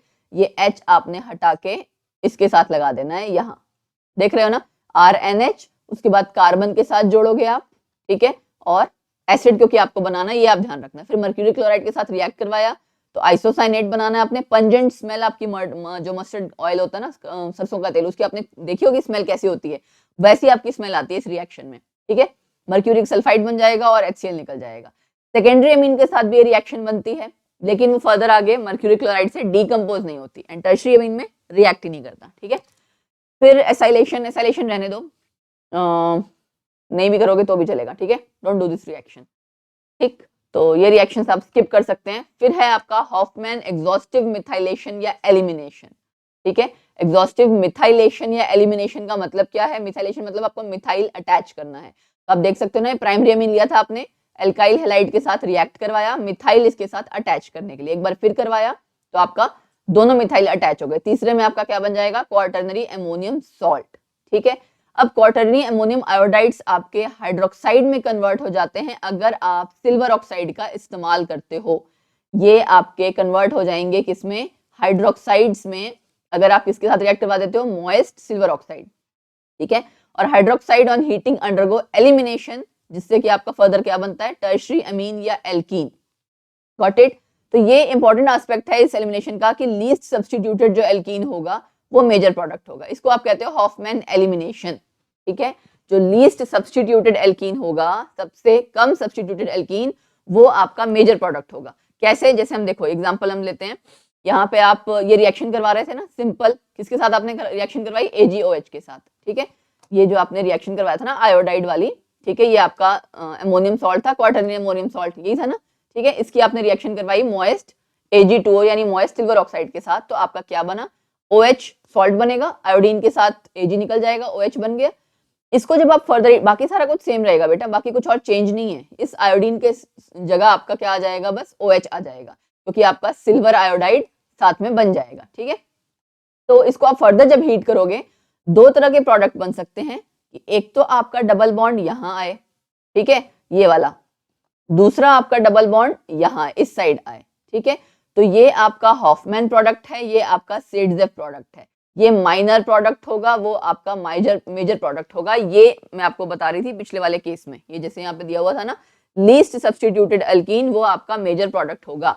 ये लीस्ट सब्स्टिट्यूटेड एल्कीन है ना, जब आपका सपोज करो हाइड्रोजन, आपके लीस्ट सब्स्टिट्यूटेड का मतलब क्या होता है? कि हाइड्रोजन को हटा के कुछ और लग जाए, ठीक है। यहाँ पे आपकी सब्स्टिट्यूशन ज्यादा रखी है ना, क्योंकि उसमें hydrogen across the double bond कम है, ये मेजर सब्स्टिट्यूटेड है, ठीक है। और ये आपका क्या है? दोनों साइड हाइड्रोजन ज्यादा है, टोटल मिला के, इसका मतलब ये लीस्ट सब्स्टिट्यूटेड है, तो यही आपका मेजर प्रोडक्ट होगा। और इस रूल को कहते हो आप हॉफमैन एलिमिनेशन, ठीक है। ये मैं रिवीजन करवा रही हूँ, इसीलिए मैं बता रही हूँ कि मैं इसको क्विकली रिवाइज करवा रही हूँ। आई होप आप लोगों ने ये सब एक बार पढ़ रखा होगा, क्योंकि वन शॉट वीडियोस में या क्विकली रिवीजन में एक बार हमें सारा टॉपिक जितने भी होते हैं सारे रिवाइज कर लेने होते हैं, ताकि बच्चे के दिमाग में बैठ जाए, ठीक है जी। फिर आपका नेक्स्ट ये रिएक्शन, इसमें आप देख सकते हो क्या किया हमने, क्वार्टरनरी अमोनियम सॉल्ट था ना, ये OH था लगा हुआ साथ में, OH की जगह आपका क्या बन गया? पहली बात तो ये N और OH का बॉन्ड जो है वो टूटेगा, एंड यहाँ पे डबल बॉन्ड आएगा। पिछले वाले में भी यही किया था ना, ठीक है। यस, ये जो आपका सॉल्ट था पूरा, OH वाला बॉन्ड टूटा था एंड साथ में डबल बॉन्ड आ गया था, यही किया था ना हमने। तो इसमें आपने डबल बॉन्ड तो कर लिया। अब फर्दर जब आप रिएक्ट करवा रहे हो, आयोडाइड आयन बना, ठीक है। आयोडाइड आयन बनने के बाद इस रिएक्शन को ऐसे मत करना, क्योंकि इतना जो टफ है वो नहीं आएगा एग्जाम में, ठीक है। अब ज्यादा पढ़ोगे तो आई थिंक कंफ्यूज हो जाओगे, बेटर है कि मत करो। उसके बाद don't go for this also, coordination compound amines बनाते हैं बट नहीं करना। प्रिपरेशन ऑफ एरोमेटिक अमीन्स, ठीक है। एरोमेटिक अमीन्स को बनाने के लिए आपके अलग अलग रिएजेंट्स हैं। सबसे पहले तो रिडक्शन ऑफ नाइट्रो कंपाउंड्स, ये सिंपल आप देख सकते हो क्या है उसमें रिड्यूसिंग एजेंट। सबसे पहले ये कि आपने कॉपर ऑक्साइड यूज किया सिलिका पे, SiO2 क्या होता है? सिलिका, ठीक है, सिलिका पे, और वेनेडियम प्लेटिनम कैटलिस्ट यूज किया है। तो दोनों में से कोई भी आपको कैटलिस्ट नजर आए, टेम्परेचर याद रखना 680 केल्विन, तो आपका नाइट्रो से NH2 बन जाएगा, ठीक है। कैटलिटिक हाइड्रोजनेशन फिर से आ गया, देखो वही पैलेडियम है ना, इथेनॉल की प्रेजेंस में, तो आपका क्या बन गया? NO2 कन्वर्ट हो गया NH2 में, बाकी सारा कुछ सेम रहेगा। Catalytic hydrogenation. एमोनोलिसिस में क्या किया हमने? अमोनिया के साथ रिएक्ट करवा दिया, किसको? हेलो एरीन को। ये हेलो एरीन है ना, हेलो एरीन, एरीन पार्ट था ना ये आपका एरीन पार्ट, तो हेलो एरीन को आपने कॉपर ऑक्साइड और कॉपर क्लोराइड, कॉपर का आपका जो रिएजेंट है उसकी प्रेजेंस में अमोनिया के साथ रिएक्ट करवाया 210 डिग्री टेम्परेचर में, तो आपका एनिलीन बन जाएगा और NH4Cl निकल जाएगा साथ, ठीक है। और अगर आपका कोई डीएक्टिवेटिंग ग्रुप, ये जो आपके इलेक्ट्रॉन विड्रॉइंग ग्रुप्स होते हैं ना, इनको हम कहते हैं डीएक्टिवेटिंग ग्रुप्स। और जो इलेक्ट्रॉन डोनेटिंग वाले होते हैं ना, डीएक्टिवेटिंग, इलेक्ट्रॉन डोनेटिंग वाले को हम कहते हैं एक्टिवेटिंग ग्रुप्स। तो अगर कोई डीएक्टिवेटिंग ग्रुप ऑर्थो या पैरा पोजीशन में प्रेजेंट होगा तो जाहिर सी बात है आपकी reaction becomes quite easy to carry out, क्योंकि आपको पता है वो रिंग को क्या कर रहे हैं, डीएक्टिवेट एंड मेटा डायरेक्टिंग भी होते हैं। ठीक, चलो फिर है फिनोल और एमोनिया का रिएक्शन। फिनोल और एमोनिया की रिएक्शन भी जब आप करोगे तो एनिलीन बनेगा। ठीक है, एनिलीन एंड साथ में आपका वाटर निकल जाएगा। ठीक है, जिंक क्लोराइड या जिंक का आपका कई बार ऐसा भी लिखा होता है इसमें, ऐसे जिंक आयंस की प्रेजेंस में रिएक्ट करेगा। Got it. Reduction of azo compound, azo compound की रिडक्शन करेंगे तो आप देखते हैं across the double bond hydrogen add किया, फर्दर HCl के साथ आगे और ऐड करोगे अगर आप, तो आपका क्या हो जाएगा, एनिलीन बाहर वाली साइड, राइट, एनिलीन आपका बन जाएगा, और एक मतलब एनिलीन नहीं सॉरी, एक आपका एनिलीन बन जाएगा एंड दूसरा HCl के साथ अगर आप ट्रीट करोगे तो सेंटर वाले आपने हटा देने हैं, साइड साइड में NH2 NH2 लगा देने हैं। ठीक है, तो वैसे देखा जाए तो एजो कंपाउंड्स की एक तरह से आप रिडक्शन कर रहे हो, माइंड में बस ये ध्यान रखना है कि बनेगा क्या। ठीक है, एनिलीन एक इसमें प्रोडक्ट बनता ही बनता है जब आप एजो कंपाउंड की रिडक्शन करते हो, ये वाला तो आपका एक्स्ट्रा वाला आप कह सकते हो। Got it. चलो जी, रिएक्शंस आपने करनी है एरोमेटिक एमीन्स की अब। ठीक, तो डाइजोनियम सॉल्ट वाली जो रिएक्शंस हैं वो बहुत इंपॉर्टेंट हैं। डाइजोनियम सॉल्ट की रिएक्शन के लिए आप किससे रिएक्शन करते हो, ये NaNO2 HCl के साथ, और टेम्परेचर यही रहेगा, टेम्परेचर चेंज नहीं करना। तो आपका क्या बन जाएगा, रिंग के साथ आपको इस तरह से लगा हुआ N2Cl कई बार लिखा होगा। ठीक है, ऐसे भी लिखा होता है, प्लस माइनस साइन भी, कई बार सिर्फ N2Cl लिखा होता है। अब इसको आप फर्दर अगर वाटर के साथ रिएक्ट करते हो तो फिनोल बनता है, फॉस्फोरस एसिड के साथ तो बेंजीन, कॉपर क्लोराइड एसिड के साथ तो क्लोरीन। ये डाइजोनियम सॉल्ट वाली रिएक्शंस बहुत इंपॉर्टेंट हैं, क्योंकि कन्वर्ट करने में, सपोज करो how will you convert aniline into benzene, how will you convert aniline into benzene, तो आपको पता होना चाहिए पहले आपने डाइजोनियम क्लोराइड में कन्वर्ट किया, राइट, एंड उसके बाद आप उसको क्या करोगे, फॉस्फोरस एसिड के साथ रिएक्ट करवा दो। ये आपका ना H3PO2 क्या है, फॉस्फोरस एसिड। ठीक है, तो ये आपको जितने रिएजेंट्स हैं वो याद रखने पड़ेंगे कि अगर आप पानी के साथ रिएक्ट करते हैं तो फिनॉल बनता है, कॉपर क्लोराइड HCl के साथ रिएक्ट करवाते हो तो हेलोएरिन बनेगा, राइट। तो ये आपको ध्यान रखना है। ये देखिए कितनी सारी रिएक्शंस हैं, all are very important reactions, क्योंकि इनकी कन्वर्जन बहुत ज्यादा पूछी जाती है। कन्वर्जन्स की प्रैक्टिस डाइजोनियम सॉल्ट वाले जितने भी हैं वो अच्छे से करना। कॉपर ब्रोमाइड है HBr Cl की जगह, तो यहाँ ब्रोमीन लग गया, Ki के साथ आयोडीन लग गया, ठीक है, हाइड्रोबोरोफ्लोरिक एसिड के साथ फ्लोरीन लग गया, इसके साथ भी फ्लोरीन लग गया, KCN के साथ आपका CN लग गया। तो ये आपने ध्यान देना है किसके साथ क्या लग रहा है। जिंक HCl के साथ जब आप एक्सेस में लोगे वापस आपका एनिलीन बन जाएगा। Got it. ठीक, फिर कॉपर पाउडर इथेनॉल में डायजो बन गया यहाँ पे, ठीक है ना, सॉरी डाइफिनाइल बन गया आपका, अटैच हो गया यहाँ पे फिनोल के साथ। ये बाद वाली जो रिएक्शन है ये दोनों हटा देना, ठीक, ऊपर तक खाली आप कर लोगे काफी है। ऑक्सीडेशन करोगे आप तो क्या बनेगा, ये क्या बना है आपका, ये है आपका बेंजोक्विनोन, इसका नाम होता है बेंजोक्विनोन। ठीक है, एरोमेटिक एमीन्स को जब आप कंट्रोल्ड ऑक्सीडेशन करते हो सोडियम क्रोमेट में और एसिडिक मीडियम में, तो एनिलीन आपका ऑक्सीडाइज होके क्या बन जाता है, बेंजोक्विनोन, और वो भी पैरा बेंजोक्विनोन, क्योंकि पैरा पोजीशन पे है ना इसलिए। ठीक है, एंड इसका कलर आपका ब्राउन कलर का होता है। In fact on standing in air para benzoquinone is formed, मतलब फाइनली यही बनता है। ठीक है, अगर ऑक्सीडेशन कंट्रोल नहीं है तो एक ब्लैक डाई एनिलीन ब्लैक वो बनेगा। फाइन, तो यानी आपका रिएजेंट अगर ये दिया होगा तो आपका बेंजोक्विनोन ही बनेगा, कुछ और नहीं बनेगा। फिर है हेलोजनेशन। हेलोजनेशन में आप जब ब्रोमीन और वाटर की प्रेजेंस में, ब्रोमीन वाटर के साथ आप रिएक्ट करोगे तो आपको पता है ये क्या है, स्ट्रॉन्ग एक्टिवेटिंग ग्रुप है एंड ऑर्थो पैरा डायरेक्टिंग। मैंने आपसे कहा था ना इलेक्ट्रॉन डोनेटिंग ग्रुप्स जितने भी होते हैं वो आपके होते हैं एक्टिवेटिंग ग्रुप्स, एक्टिवेटिंग होते हैं एंड ऑर्थो पैरा डायरेक्टिंग होते हैं। ठीक है, और इलेक्ट्रॉन विड्रॉइंग ग्रुप इसके अपोजिट कैसे होते हैं, डीएक्टिवेटिंग, ठीक है, डीएक्टिवेटिंग एंड मेटा डायरेक्टिंग। ठीक है, तो ये ध्यान रखना कौन मेटा डायरेक्टिंग होता है, कौन ऑर्थो पैरा डायरेक्टिंग। तो यहाँ आप देख सकते हो एलिनीन तो रहेगा ही, ब्रोमीन आपका 3 जगह लग गया, वो भी ऑर्थो एंड पैरा पोजीशन पे, एंड ये काफी रिंग को एक्टिवेट कर चुका था, इस वजह से पॉली सब्स्टिट्यूशन हुई है, पॉली सब्स्टिट्यूशन इस वजह से हुई है। ठीक है, अगर यहाँ वाटर की जगह आप कोई ऑर्गेनिक सॉल्वेंट यूज कर दोगे ना तो आपका सिंगल सब्स्टिट्यूशन होगा। ठीक है, मतलब किसी एक जगह ब्रोमीन लगेगा। Got it. फिर आपने एसिटाइल क्लोराइड के साथ रिएक्ट किया तो आपका क्या बन गया, यहाँ पे NH2 की जगह H की जगह आपका COCH3 लग गया, राइट, ये HCl निकल जाएगा, -HCl एनिलाइड बन गया। उसको आप फर्दर रिएक्ट कर रहे हैं अगर ब्रोमीन और इसके साथ प्रेजेंस में, तो आपका ब्रोमीन कहाँ लग रहा है, देखो ऑर्थो पोजीशन पे, ठीक है। ये ध्यान रखना है आपने, एनिलीन से ये कन्वर्ट करना हो तो कैसे कन्वर्ट करेंगे, जितनी कन्वर्जन्स हैं जहां जहां से मिले वहां वहां से कर लेना।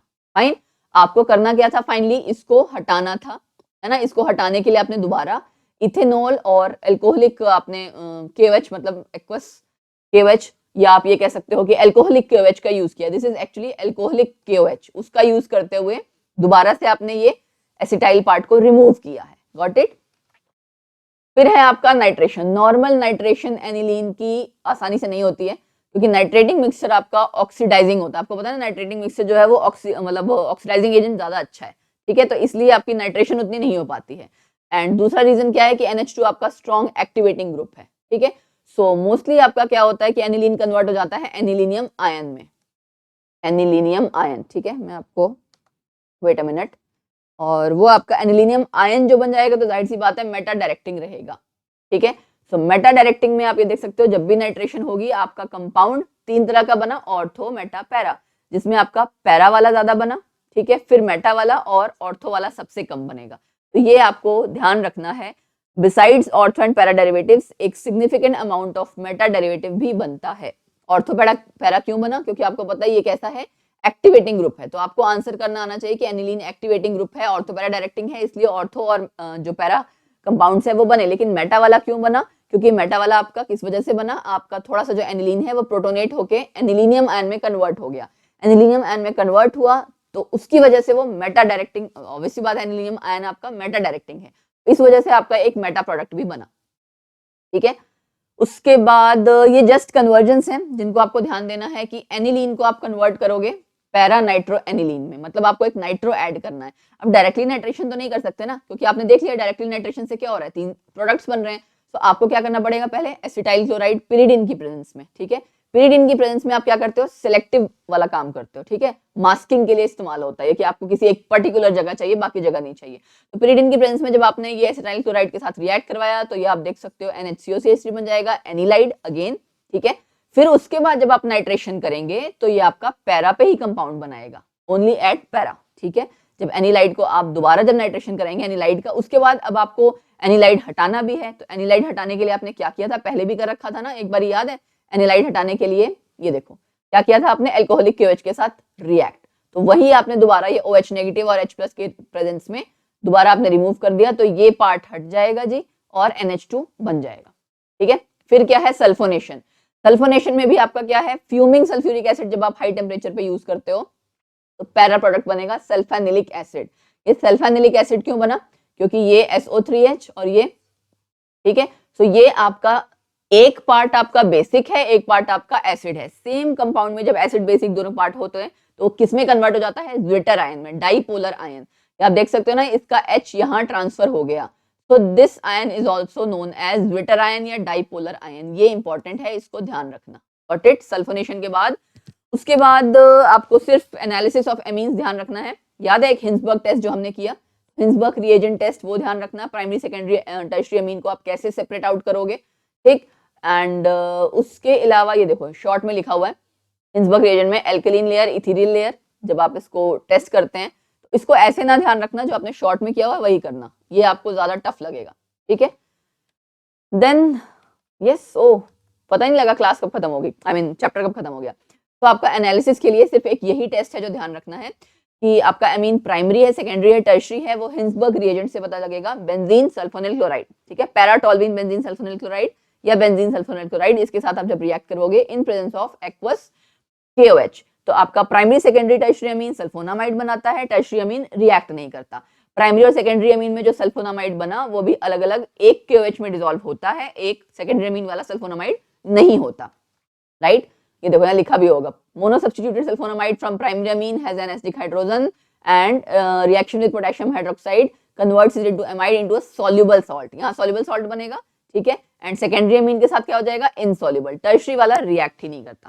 Fine, so this was all for this chapter कि मैंने एमीन्स को फटाफट एक वन शॉर्ट वीडियो में आपका एक ही लेक्चर में पूरा चैप्टर रिवाइज करवा दिया है। एंड जितने आपका ऑर्गेनिक वाले चैप्टर्स हैं टर्म 2 में आपके एल्डिहाइड कीटोन्स और ये भी हम एक एक करके सारे चैप्टर्स करेंगे। उसके लिए आपको चैनल पे बने रहना है, सब्सक्राइब जरूर कर लेना, बेल आइकन जरूर प्रेस करना एंड यस ऑल नोटिफिकेशंस पे जरूर क्लिक करना, तभी आपको जो नेक्स्ट वीडियो है उसके बारे में पता चलेगा। नेक्स्ट वीडियो में जहां तक एल्डिहाइड कीटोन्स की करूंगी, मेरे को ये था कि मैं पहले ऑर्गेनिक कंप्लीट करवा दूं, उसके बाद हम बाकी चैप्टर्स भी करेंगे। फाइन, तो बने रहिएगा हमारे साथ, स्टे ट्यून्ड एंड यस ज्यादा से ज्यादा लाइक करो एंड शेयर जरूर करना, ताकि आपके बाकी फ्रेंड्स को भी हेल्प मिल सके, लास्ट मोमेंट में वो भी रिवाइज कर सकें। ठीक है, कॉम्पिटेटिव होना अच्छी बात है, बट ऐसा है कि फेयर कंपटीशन होना चाहिए। तुम भी पढ़ो, उनको भी पढ़ने के लिए कहो, उनको भी लिंक्स शेयर करो कि वो लोग भी आपके साथ उसी तरह से पढ़ सके, इजिली रिवाइज कर सके। Got it? And comment section में जरूर बताना जो भी अगर आपके कोई डाउट्स हैं, जो आपके कमेंट्स हैं, सजेशंस, व्हाटएवर। ठीक है, तो till then bye bye, take care and yes one more thing जो मैं भूल गई, डाउट्स आप कमेंट सेक्शन में भी डाल सकते हैं। उसके अलावा अगर आपको किसी को कई बार ऐसा होता है बहुत सारे डाउट्स क्वेश्चंस और हैं, तो आप हमारा फेसबुक पेज फॉलो कर सकते हैं, वहां पे आपको डायरेक्टली आप मैसेज करके भी हमें सेंड कर सकते हो, या इंस्टा हैंडल सब फॉलो कर लो, जहां पे भी आपको कंफर्टेबल फील हो आप क्वेश्चंस ड्रॉप कर सकते हैं। उन डाउट्स को भी हम कंसीडर करेंगे एंड आपकी प्रॉब्लम्स को सॉल्व करेंगे। ठीक है, तो वंस अगेन रिवाइज करो अच्छे से, all the best, bye bye, take care.